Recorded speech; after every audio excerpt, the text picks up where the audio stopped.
All right, episode 11 of Winded City Countdown, the weekly for 3/14/2016. That thumping in the background you might hear, that's my washer. I'm doing some clothes while I'm trying to do a podcast, and I'm joined by Ben Russo from his basement and Matt Urich from his parents' basement. Are either of you doing laundry tonight? Nope. No? No. No. That's what the weekend's for. I got a lot of puke in my life right now. My son is And you puked. got to Been wash watching your one shirt. No, not. I got puked on at 1 o'clock in the morning last night, and then my son decided tonight after I gave him a little bottle action that he wanted to be bulimic, and he stuck his fingers down his throat until he puked. So that was awesome. And then while cleaning up, we found that one of our dogs had puked on their blanket. So lots of puke in my life right now.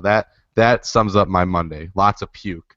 But I'll tell you what doesn't have a lot of puke on it, gentlemen, and that's the Chicago Bears in free agency. For once. They could have been a big old puke fest, and it hasn't been. It's been I'm not going to say exciting.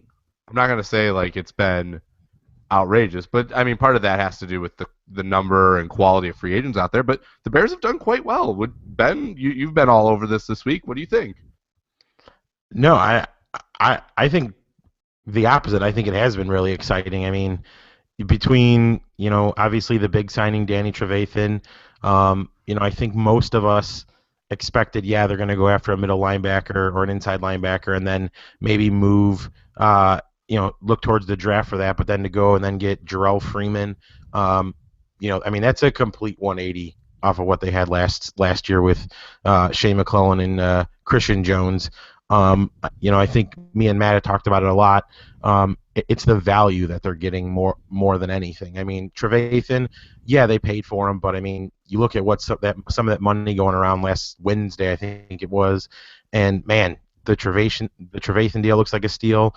And then you look at like what Hicks and Freeman and even Bobby Massey got. I mean, that wasn't a lot of guaranteed money. Those are essentially one-year deals with team options after that. So I mean, a complete turnaround. I mean, I can't give Ryan Pace enough credit for what he's done so far. Yeah, Matt, what do you think? I agree with Ben. I figured they'd go after really hard at Trevathan, which they obviously did, but then I thought they would turn their attention to the draft, or maybe hope that one of those young guys, Christian Jones, Timu, Jonathan Anderson, or somebody would pick it up and during the offseason. So I was really surprised at the Jarrell Freeman signing. I think he's a great addition. That combination together, if you really look around the NFL, try to find a better duo on the inside with 3-4 linebackers, I think it's really hard to find a duo as good as those two. So I really like that. I love the Bobby Massey signing. Love it, love it, love it. Kyle Long moves back to his best position. He seems extremely excited about moving back to right guard. If you look at Twitter and everything else, he's just jacked about moving back inside. Left tackle is still going to be a question. We'll see what they do there. But I've loved every move. I like the guys they brought back. They've brought back Mitch Unrein. They brought back Mark Mariani, who, as long as he's not returning kicks, that's always a good thing. Zach Miller got re-signed here today on Monday.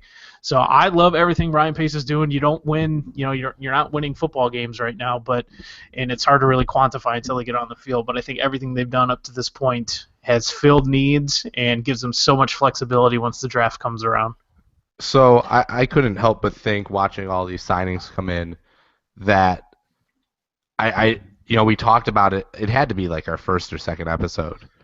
No, it couldn't have been that because the playoffs are still going. But I think it was that episode right after the Super Bowl where I brought up, could the Bears be looking quarterback in the draft? And I think, before it felt like a reach because there were so many other needs that had to be filled. And now it feels like, the Bears are in a position where they really can go best available. And, if one of those top two guys are on the board somehow, I mean, maybe the Bears do. Maybe the Bears do see that one of those guys could be the quarterback of the future and, eventually be Cutler's replacement.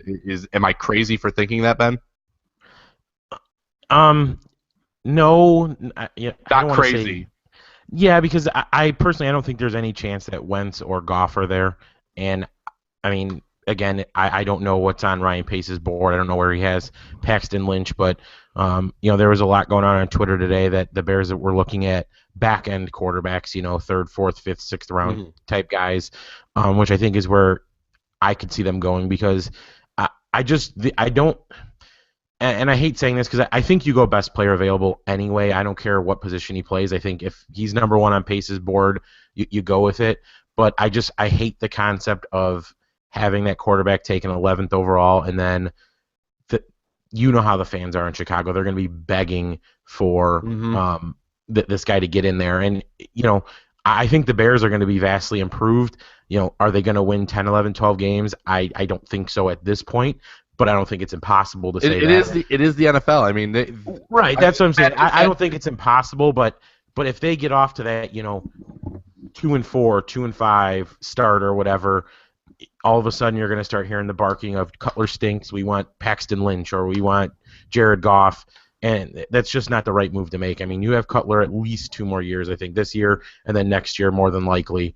So get a guy that you can develop. That's why I like the Hackenberg or Cardell Jones or whoever. And I mean, you're not signing Trevathan and all these guys to not build a winner now.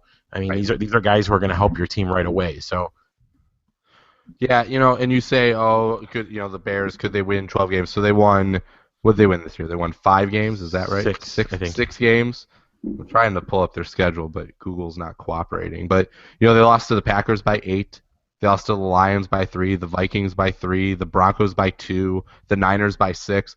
Those one-score games, there's some inherent luck in winning those. If you read Bill Barnwell, he often, when he does his Pythagorean win totals for who's going to do what next year, that's where he often goes to find the teams are going to regress. But they also had wins that were the same way. So of course. And so, but, all it takes is 1 year where you play above the mean with that.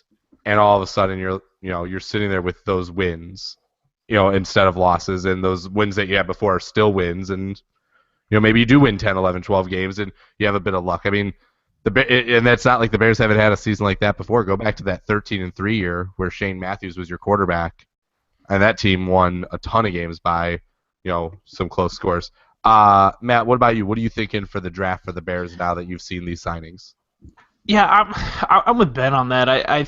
While I think if a guy like Wentz falls, which I don't think he will, or Goff falls, I think there are options now. But I think Cutler did enough last year to prove to them, to this coaching staff and the front office, that they could win games with Jay Cutler.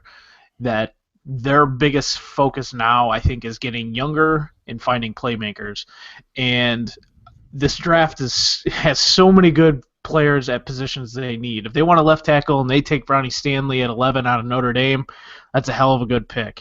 They want to improve the defensive line. You want to take Ashawn Robinson from Alabama, great pick. If DeForest Buckner from Oregon sitting there somehow, another great pick. I think there's so many options for them right now with that 11th pick that I think taking a quarterback is almost a waste, just because they're building towards win now mode, and Jay Cutler is part of win now mode plans. Carson Wentz or Jared Goff isn't part of those plans right now. So I think the staff's trying to do the best they can to build talent around what they have, get younger, have playmakers, and hopefully contend next year, which I think they can contend for a playoff spot next year. All right, so I'll pose to both of you a question as we wrap up the Bears free agency talk here. 3 options in the draft at that 11 pick. What is, give me a percentage for each of them. Chances they use the pick to improve a position other than quarterback. Chances they use the pick to pick a quarterback. Chances they trade down to acquire more picks. Ben, what would you say? Percent chance for each of those.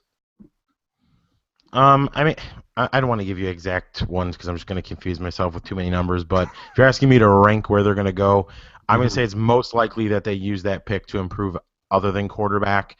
I think quarterback, and then I think trading down would be the last one. Pace, to me, as far as I can see, I don't think he's a guy that wants to give up that higher pick.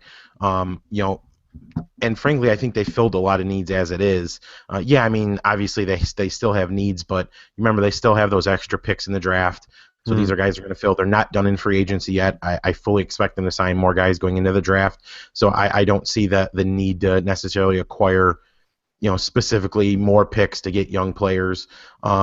So yeah, personally, I think they're going to stay there, and I think they're going to go out non-quarterback. It could be one of 10 different positions, but I think it'll be non-quarterback. But I think the least likely would be trading the pick. Trading up is not an option at all, correct? I don't think there's anybody there that they'd be willing to trade up for. I mean, yeah, unless you're getting into the top 3 or 4, but at that point you're talking, is it worth giving up that much to get a Jalen Right. Ramsey or a Joey Bosa or something like that? I realized I posed this question to you and didn't include that one when that could potentially be an option, but yeah, I don't see them trading at all, just because the price to play poker moving up, and then what are you truly going to get moving down, and how far do you want to move down? And Matt, what about you? Yeah, I'm sort of the same. I'll even put numbers on it. I think it's 80% they go non-quarterback there, and then 10% between both trading and taking a quarterback. I think trading is probably unlikely, only because it's just so hard in the NFL now, I think. And is there really going to be somebody sitting at, somebody available at 11 that another team wants so badly that that it makes sense for the Bears to move out of the pick? You know what I mean? Like, that there's somebody there that's so good, like, why would the Bears pass up on him?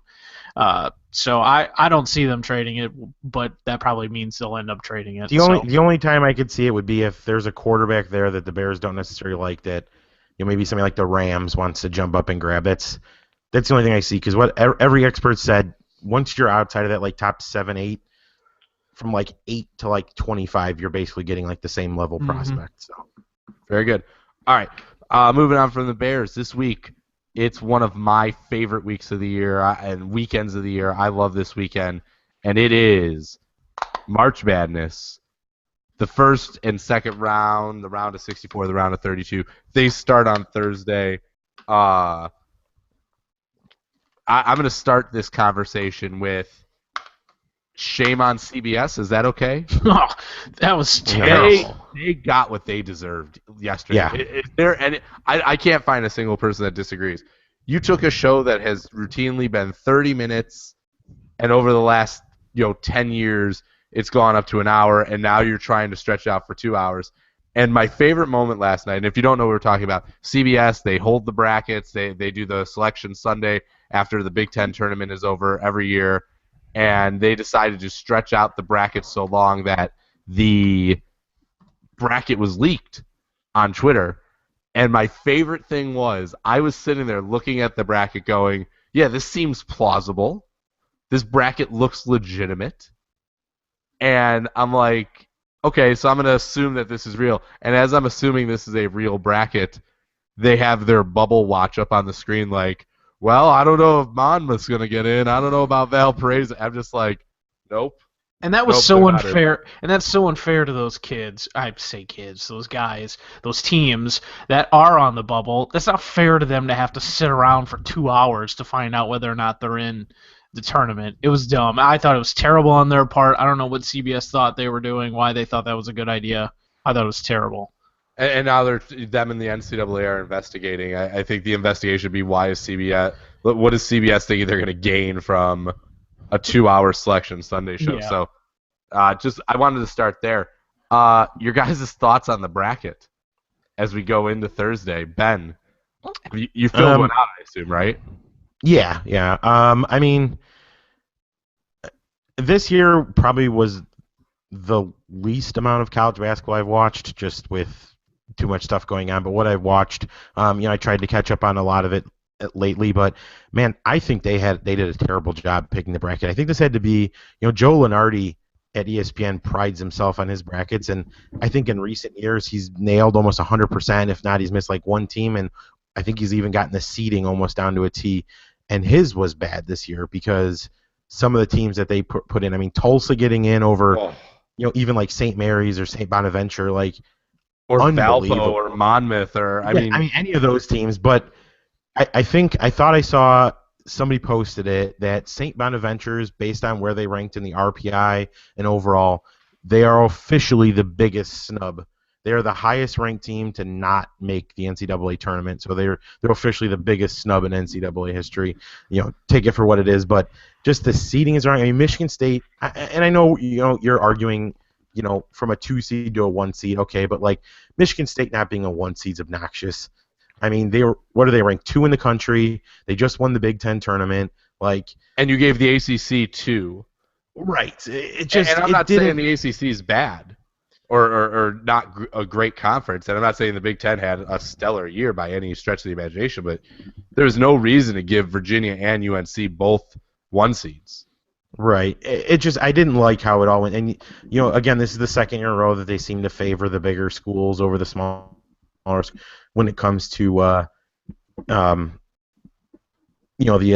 the additional teams, like Monmouth not winning their conference and Steph Helpo not winning their conference, so they went with like Syracuse and stuff like that. Like it's just really dumb. And the NCAA, I heard today, their reasoning for Syracuse is they went 19-12. And they said, yeah, well, Jim Boeheim was suspended for nine games, and look how well they did. Well, and who cares? You suspended him, you idiot. Like the NCAA suspended the guy, but then now they're going to give him credit because he was suspended. Like, no, it doesn't work that way. But I mean, just going back to the bracket, just to try and stay on topic here. To me, and we talked about this before, where seriously there could be 25 teams that could win this thing based off the way college basketball went this year. But to me, the 2 teams that jump out on top are Kansas and Michigan State. Me personally, I have Michigan State winning in my bracket. I'm a little biased towards them, but whatever. Just looking at it, I didn't see like a ton of upsets, anything like that, anything special that I was just like, oh wow, this looks great. But there's definitely some tough regions. That region with was it Indiana, Wisconsin, Kentucky. I think that's UNC's in that one. That's to me that's the toughest region. But again, we'll wait till Thursday and Friday to see how it all shakes out. Before Matt jumps in, I had literally in my notes was the committee sucks. Literally wrote that down. Then I had Tulsa capitalized with 4 question marks, Monmouth with 3, Valpo with 3, because I couldn't believe that. Wichita State is severely underranked. If you're going to sit here and tell me that Syracuse gets in because Boeheim was gone for 9 games, then Van Vliet for Wichita State, he was injured for a bunch of games, and the KenPom ratings, which is another one of those really good metric things, they have them 12th. Not a 12 seed. 12th overall. And now they're playing in a playing game. Which I think that playing game is stupid. I hate that 11th seed to get a playing game. That is so dumb. If you understand why it's there, though, like it makes sense because you don't want like all the playing games to be like the small schools, and all that. But there's one thing I wanted to bring up, and Billis brought this up.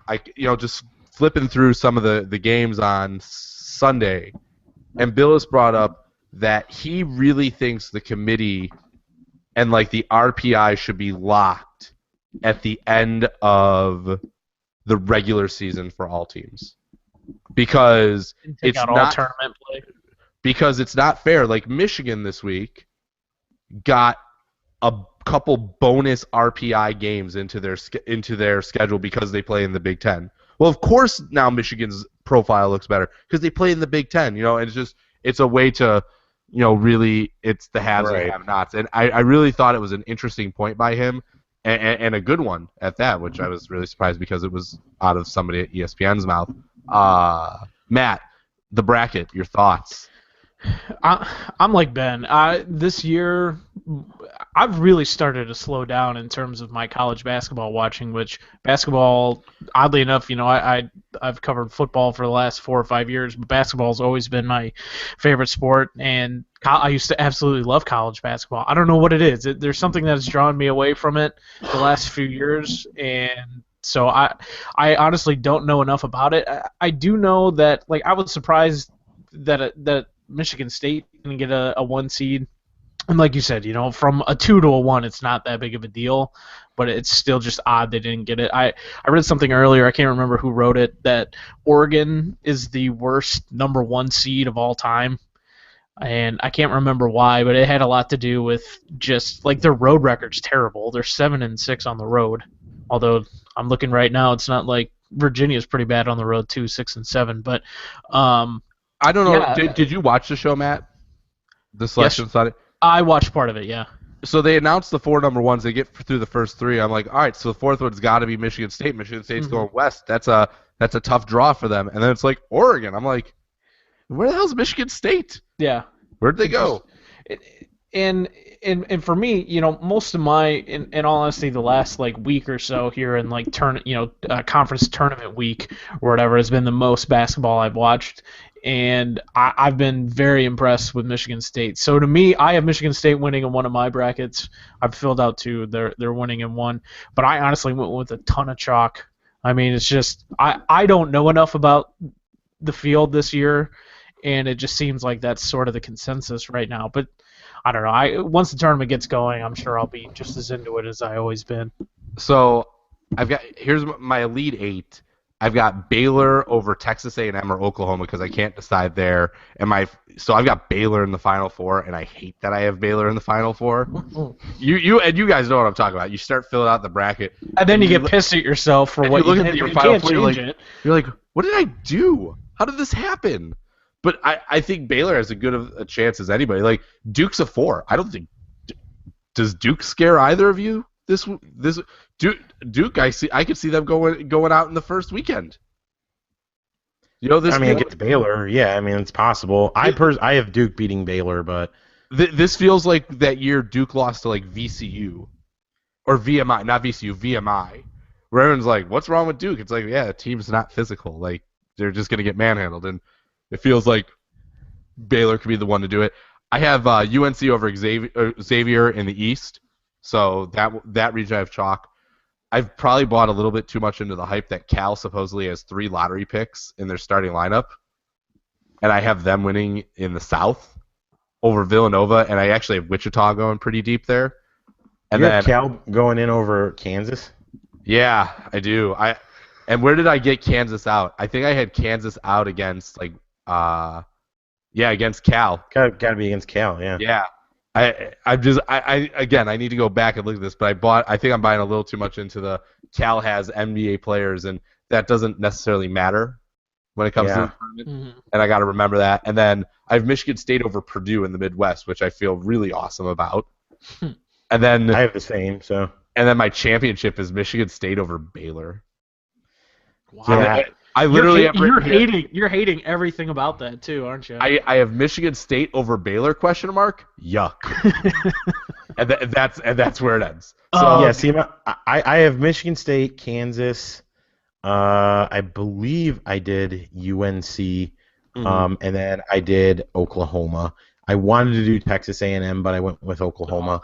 I really like Texas A&M. I watched them the other. No, I wanted to go with them really bad, but I love shooters, and Oklahoma's got one of the better shooters in the country. So that's why I went with Oklahoma. I mean, they were a 1/10 of a second away from winning the conference. So yeah, here's my problem though. Like, and maybe I'm a little too hung up on this, but I feel like if A&M's really a team to do some damage here, like they should have taken care of Kentucky in the SEC title game. Kentucky's a good team, though. Like, they're such a good team that they got placed as a 5 as the SEC champion, and Texas A&M is a 4. That's just another. They're a 4, aren't they? Who? A&M? Kentucky. No, Kentucky's a 5. I thought. No, Kentucky's a 4, and A&M's a 3. Oh, okay. Either way, they have A&M who lost the SEC tournament.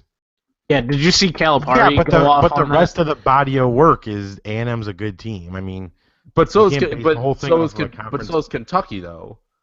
And right. I'm just so they lost to a good team. But again, and this is I'm about to eat my own words here.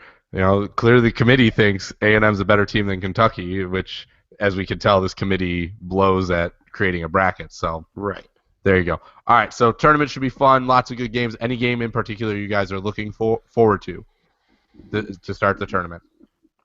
Oddly enough, with as much as I was ragging on that play-in game, but the Oh, yeah. VCU was that VCU Vanderbilt.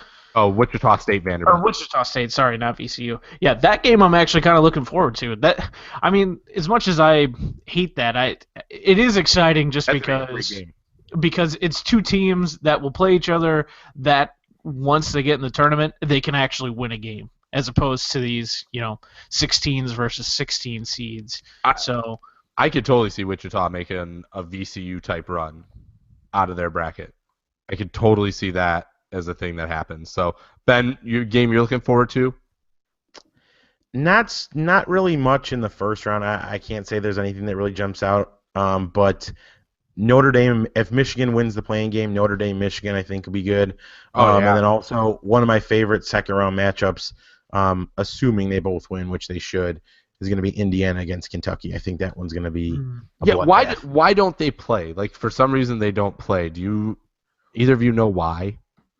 No, why? No. What do you mean? Like in the regular season, like they don't have like a rivalry or something? Oh, Like they won't schedule each other for some reason. Oh, I it's don't the know. same because they want to get the wins. I mean, it's No, but like there's like a real thing as to why they won't do it. I'll look it up offline. But I anyways, don't know.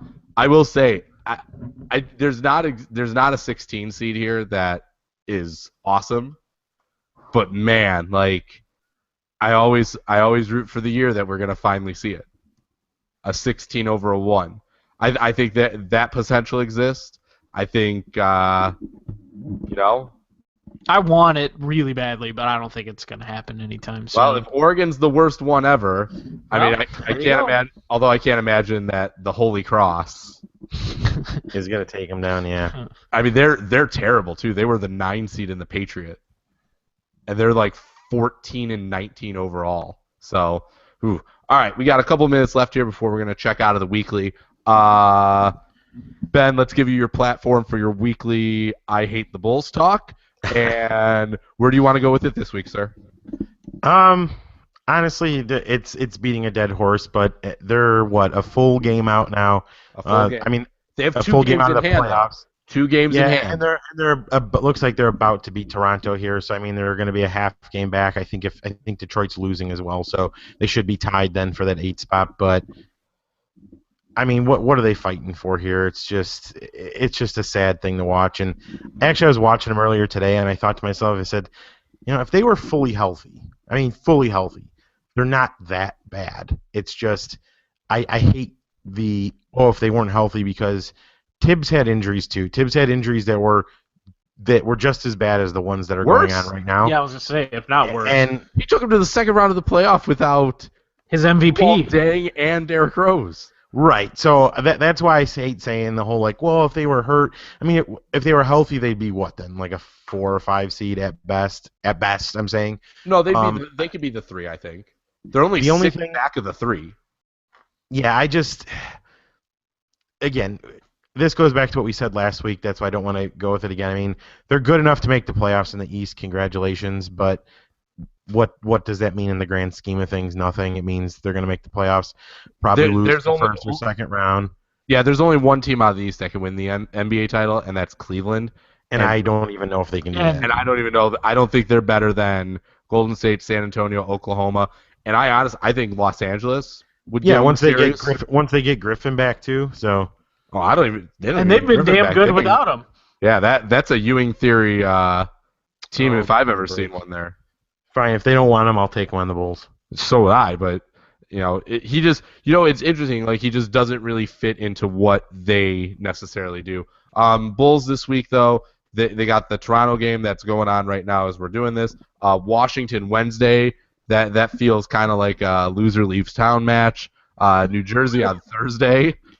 That should be a game where they dominate New Jersey, so they'll probably lose. And then Utah on Saturday. So, who do they play? New Jersey Thursday, Utah Saturday. Who plays in New Jersey? The Bulls. Oh, Brooklyn. Sorry. Oh, okay. My bad. Sure. New Jersey. Even I was like, what the hell is Ben talking about? They will always be the New Jersey Nets. Yeah. So, all right. With Keith Van Horn. We're right up against time here, but let's little Hawk talk here. So a tough end of the week last week. I mentioned it briefly at the end of the podcast. The two big division games, and they give up the lead to St. Louis, and then they tie it, and then nobody wins it in overtime, and then they play tiddlywinks to decide a winner to get an extra point, and then they just lay an absolute egg in Dallas. There's no other way to describe it. They just laid an egg, and now it's not looking good tonight. It looks like they are going to lose to LA tonight. So, here it is, the standard March swoon for your Chicago Blackhawks. Are either of you concerned in terms of cup chances? It's tough to say because we've been through this before as Blackhawks fans, and like you said, it's like this thing that happens right before the playoffs. This team seems to just sort of phone it in a sense because we know what they're capable of doing. Right. And they're the only team in, I always hate hearing this statement when people say, well, they could turn the switch on. I fully do believe that the Blackhawks, when they want to, can flip that switch. But their penalty kill's been terrible. Getting Marcus Kruger back should help that. But the defense has been terrible. And I don't understand Q's reason. He sits Roosevelt, and then he played, because I don't think Roosevelt's played all that bad. And then they're sitting Ehrhoff, and it's just like I don't understand the reasoning. But then again, Quenneville's got 3 Stanley Cups, so I guess trust what he's doing, and I'll be more worried if there's these sluggish games in the first round of the playoffs. Ben, comments, concerns? No, I'm not concerned. I think at this point you want to go into the playoffs healthy. So, you're going to the playoffs. Ideally, do you want home ice? Sure, but we've already shown the last few times it doesn't make a difference. It's ideal to have it, but it doesn't mean you can't win. They're going to make the playoffs. I don't care matchup-wise. I don't care. They're better than St. Louis. I don't trust Dallas at all. No, Their defense is in shambles. Their goaltending is in shambles. After that, I don't care. I worry about the Kings because they're getting hot, but that's about it. So. Yeah, and the Ducks look hot right now, but yeah, they're still the Ducks. There's a potential 3-2 series lead for them lurking with a loss in Game 6 and then Game 7 for what I think would be like if that happened to them this year. I want to say that the third or fourth time in a row. It'd be 4 years. It happened to them against the Hawks, the Kings, and I want to say it might have even been the Sharks 3 years ago that happened. Which is just, it's almost as though they are trying, right, to lose Game 7s. I had down for me here. I'm not concerned about the PK. Kruger's coming back. Hossa coming back or is back. I think that'll change, and then ultimately now it's not, but they've got, with the loss tonight, there'll be 3 out of first and second. But they still have a game against St. Louis and a game against Dallas. So you win both of those, and then you match everybody else point for point, and you get the 1 seed. And I don't know, Ben. I know it hasn't mattered, but this might be the first year that it's like you really are going to want that home ice in a later round, which, if the Kings get knocked out. If I'm not mistaken, they've been really bad at home lately, though, haven't they, the Hawks? They've been very average in general.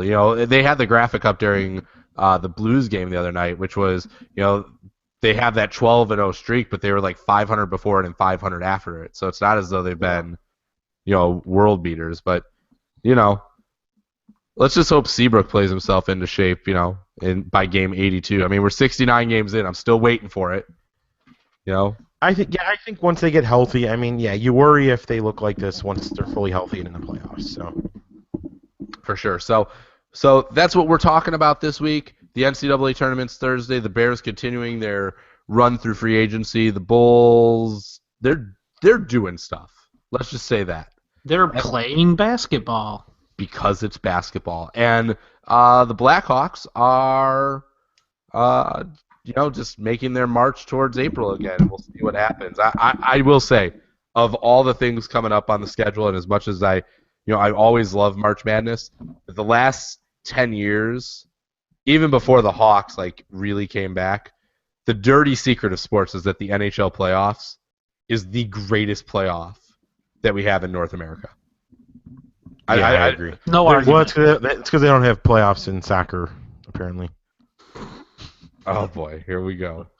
That's a debate for another day. All right, so that's the weekly. So be sure to check out later this week. We're going to have up on Wednesday our top 10 NCAA tournament games. Be sure to check the WordPress for articles by Ben and Matt this week. I'm sure there's going to be more stuff about Bears free agency as we get closer to baseball season, more about the Cubs and the Sox. Twitter, Winded City CD. Download us on iTunes, Stitcher. Just do a search at Google for Winded City Countdown. We'll come up, and you can download us and check us out. So for Ben Russo and Matt Yurek, I'm Scott Sternal. Thanks for listening. Hope you download us on Wednesday.